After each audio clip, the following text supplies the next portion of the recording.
Okay, so what's up, Discovery? Sorry I haven't uploaded in a while, but just to say, suffice it to say, living at home is not necessarily conducive to a professional environment. This is why we have classrooms and offices. But yeah, so things have sort of calmed down around here for right now, so I wanted to catch up on some of these instructions. I have made comments, but I figured, like the auditory thing would be a little easier. All right, so getting right into it, because I want to try to make this pretty short. So we're looking at the analysis of Hawthorne's Young Goodman Brown in this particular one, from paragraph 1 to 6.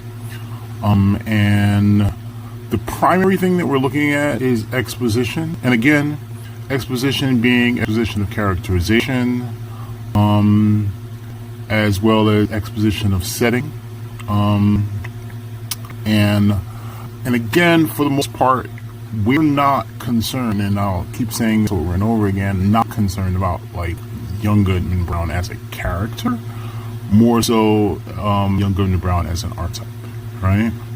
And we're also looking at the cathartic effect of, the story in and of itself, and then in that case, we're looking at craft, right?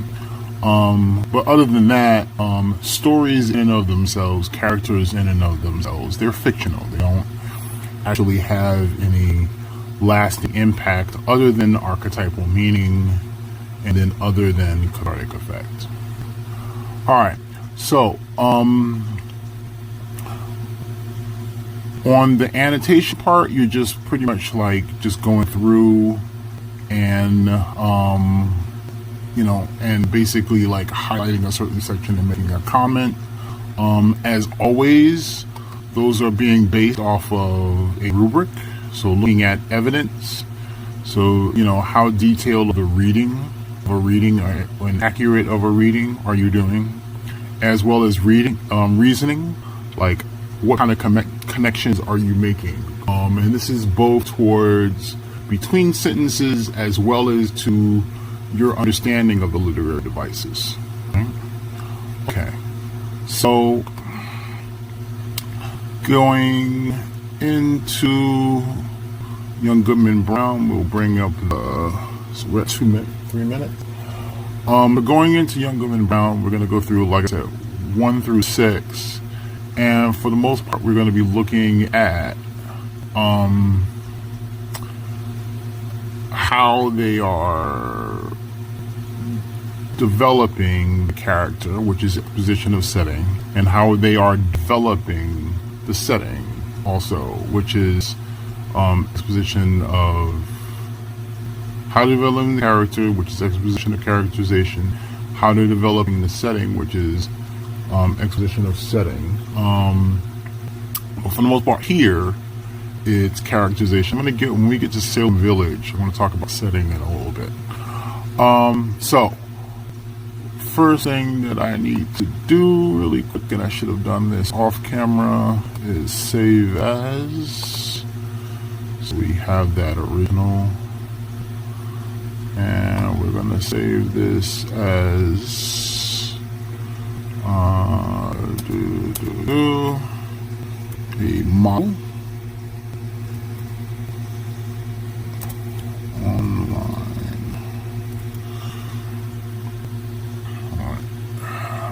Yeah. All right. So here we go. So first thing that we notice is when this was published. And this is also very important. So basically, this is published around the 1800s. We're going to get into this later on, but for the most part, you're looking at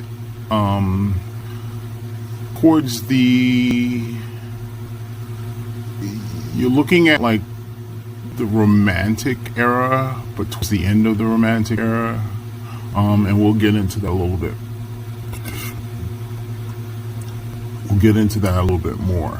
But also, when it comes to the Salem Village thing, I'm going to do a whole different lesson on this.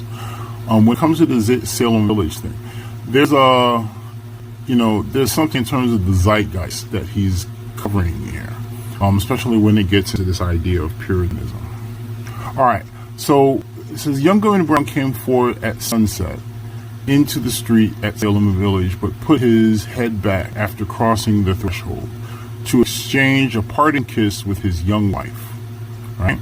So, in this particular case, right, now unlike Bartleby the Scrivener, unlike Little Miss Bessie, right, at this point, we know that this is third-person narration, right? So, the narrator themselves is not the thesis character, right? In this particular case, young Goodman Brown, is telling, the title in and of itself is telling you who the thesis character is, which is young Goodman Brown. Thesis character, again, being the person that is dealing with the conflict in the story, the protagonist in this case, right? So young Goodman Brown came forward at sunset into the street at Salem Village, but put his head back after crossing the threshold to exchange a parting kiss with his young wife. And Faith, is that he says young wife and then he says Faith, right? So Faith is an interesting name because it's going to carry a double entendre throughout the story. Okay, and you're always going to be looking for these things, especially like now that you're getting into like adult literature. It's a situation where, like, with YA literature and with with elementary school literature, they figure kids can't handle things, so, they're treating you with kid gloves, right? Not to say that kids are stupid or anything like that. It's more so that their little brains can't handle complexity, right? So, but an author like Hawthorne is an adult who's writing to other adults.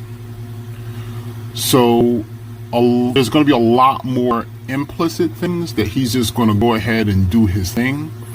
A YA author often has to think about the fact that kids can't handle a certain level of sophistication. Okay? But Hawthorne, again, here is an adult writing to other adults. So if he drops something like the fact that, you have this Puritan who lives in Salem, and we're going to get to that, and his wife is named Faith, a snap should go off in an adult's brain, right? Okay. So as the wife was aptly named, right? And again, he actually does give you a little hint there, right? Aptly named. In other words, her name suits her. So thrust her own pretty head into the street, letting the wind play with the pink ribbons. Now, a couple of people actually in the annotations picked up on this, right? These pink ribbons are going to be a huge symbol, like almost a MacGuffin. Especially toward later on towards the end of the story. And the pink ribbons in and of themselves represents like a level of innocence, right? All right, so he says, "Dearest heart," whispered she, and she being Faith, and rather sadly when her lips were closed to his ear. "Prithee, was please, right? Put off your journey until sunrise and sleep in your own bed tonight." Okay. For some reason, a lot of folks, you're mentioning him, the most obvious thing, which is him going, but again, here, boom, right? Hawthorne is dropping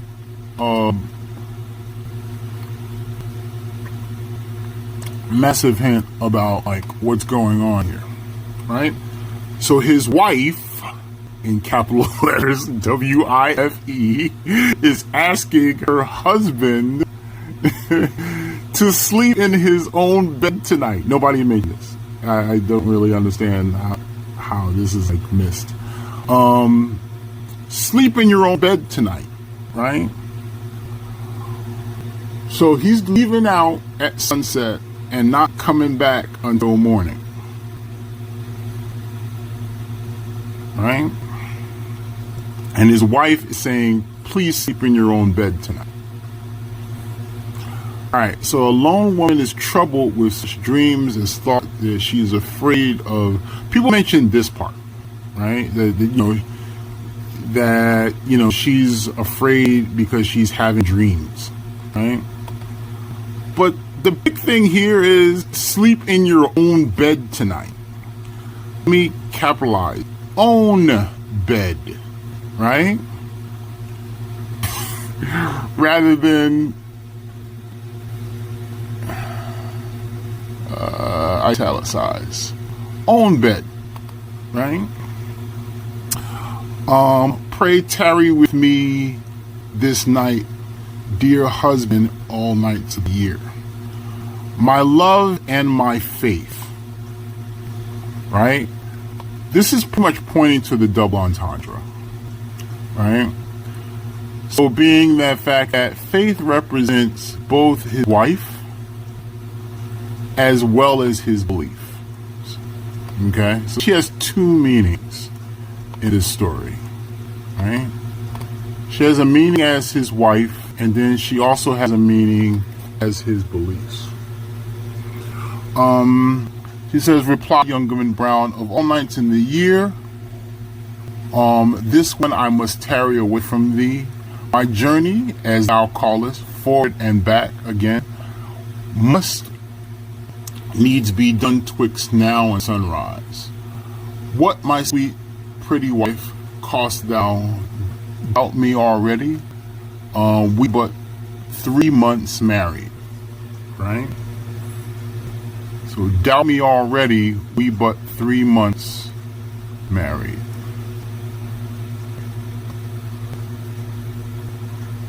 Now notice what he says later with this. So we're going to underline and we're going to bold that. So doubt me already, we but 3 months married. Okay. It says, then God bless you, Faith, with the pink ribbons, right?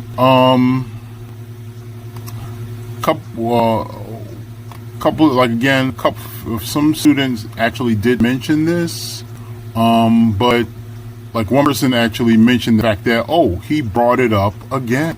So this must be very important, this connection with her and the pink ribbon that symbolize innocence. And may you find all well when you come back. Amen, cried Goodman Brown. Say thy prayers, dear Faith, and go back and go to bed at dusk, and no harm will come to thee. So they parted, and the young man pursued his way until, being about to turn the corner by the meeting house, he looked back and saw the head of Faith. Right? So he looked back and saw the head of Faith. He looked back and saw his wife, right? Whose bed he's not going to sleep in tonight, right? So he looked back and saw his wife, whose bed he's not going to sleep in tonight.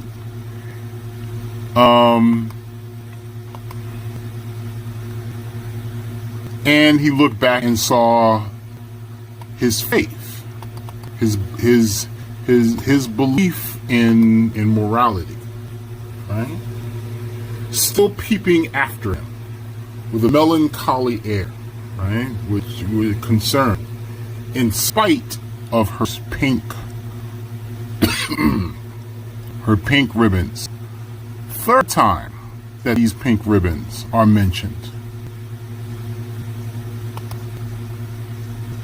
Okay, so these ribbons are mentioned 3 times. Oh, okay. it's not. These ribbons are mentioned 3 times. So, again, Faith is not a real person, right? Faith is a character. Young Goodman Brown is not a real person. Young Goodman Brown is a character, is a fictional character. So, who they are, what's going on between them, only has importance in terms of archetypal meaning. In other words, how do these characters relate to actual people that really matter? Characters, fictional people, do not matter. They don't matter. No fictional character does. Ever.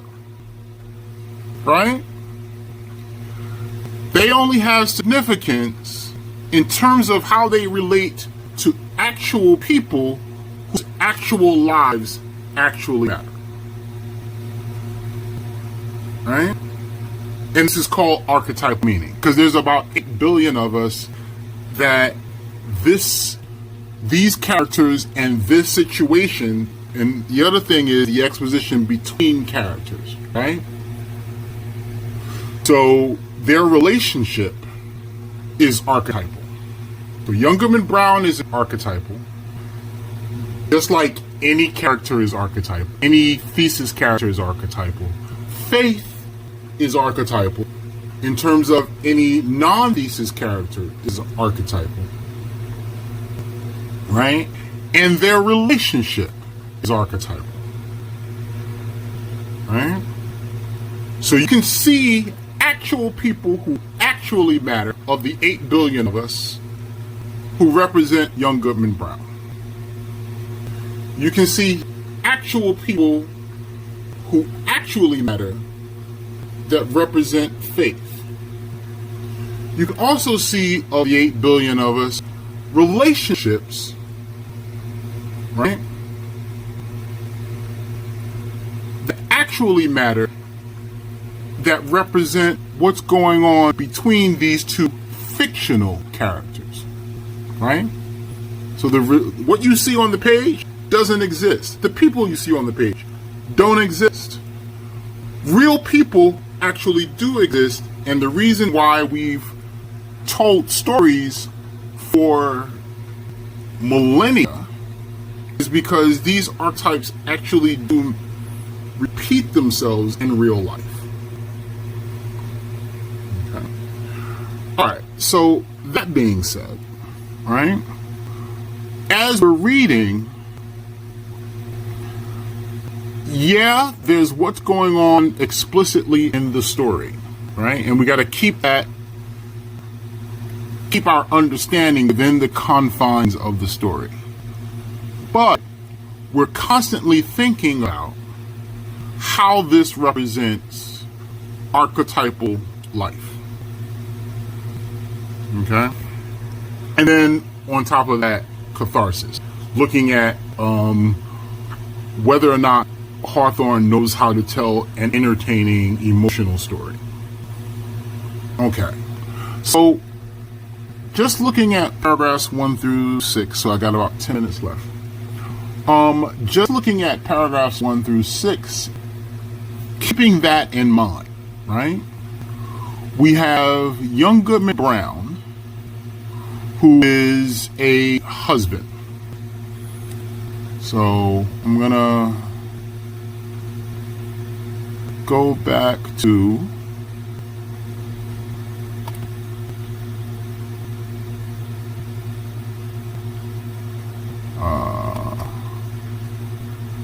let's take a look at this. All right.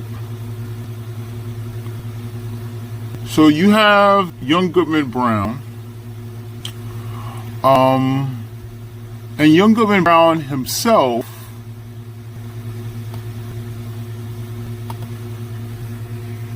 is the archetypal husband.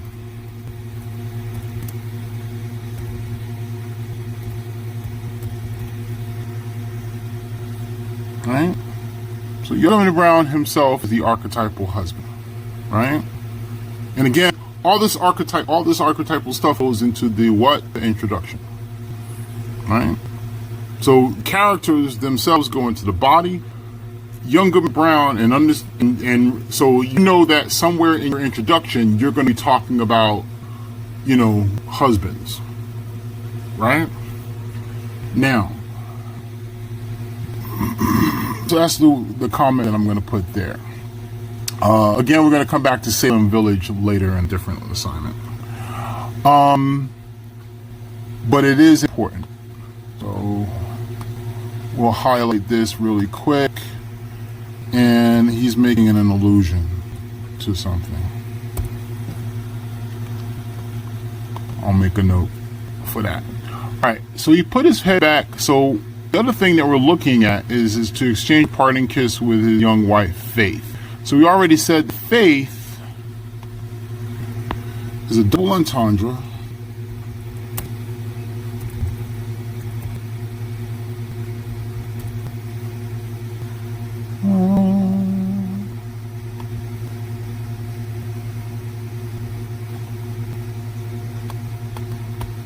There we go. What the heck?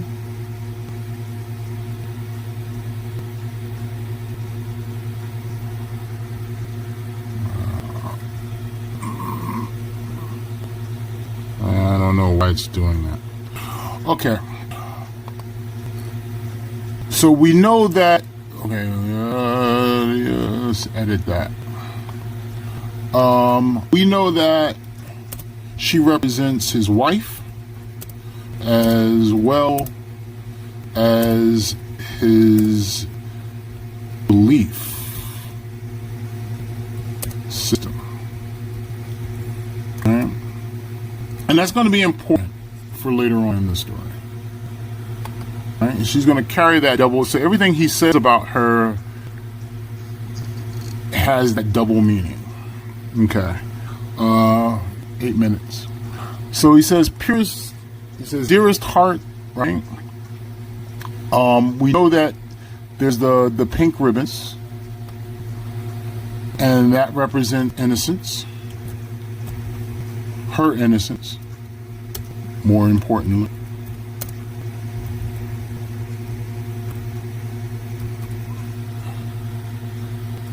So we know that represents her innocence.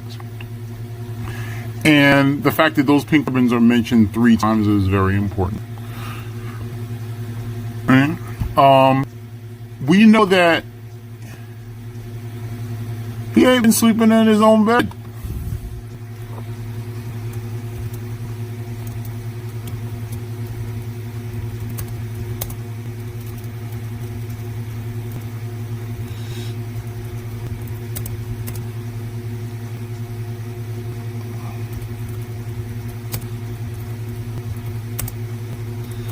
He's been sleeping in somebody else's bed. In other words, he's cheating on her.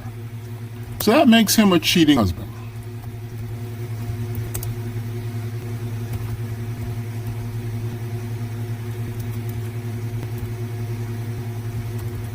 Okay. So that makes him a cheating husband, right? And he makes him a cheating husband as an archetype. Right? Makes him a cheating husband as an archetype. Right? So young Goodman Brown represents cheating husband. Right? But again, he's a Puritan. So, he's got 2 faces. One face that he represents to his wife and his community. The other face, is the one that, he shows to his mistress. Okay. So a lone woman is troubled with such dreams as such as she's afeared of. Stay here. And he's like, nah, I gotta go. But, I'll be back. And then he says, don't doubt me. We've only been married 2 months. That makes what he's doing worse. Right? How you doubt me and we only been married 2 months? Well, because you haven't been sleeping in your own bed. Right? So this is worse. The fact that he just got married, 3 months ago, and he's already stepping out on her. So then she says, well, God bless you, because again, we're going to get into this later on, but, this is a Puritan, community, so this is a commentary on Puritanism. With the pink ribbons, again, may you find all well then come you back. He says, amen. Because again, Puritanism, so you have this person who has this like religious face.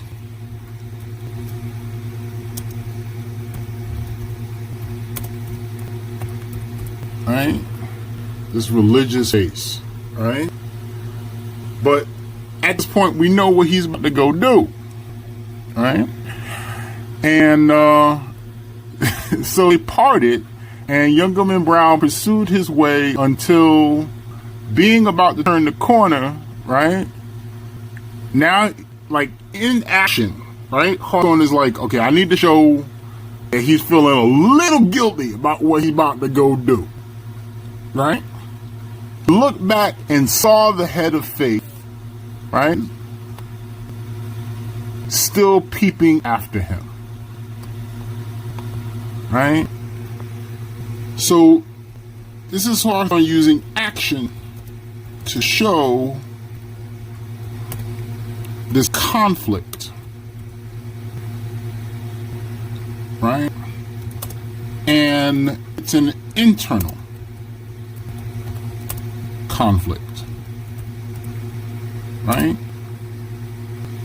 And the internal conflict is between his faith or belief system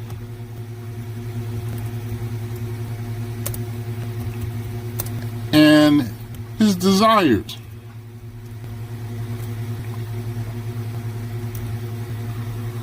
Right?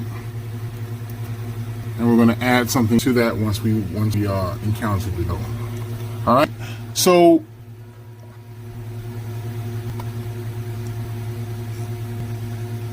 I didn't put this as the turning point because it's not like what we're saying in terms of cheating at this point, yes, is an inference.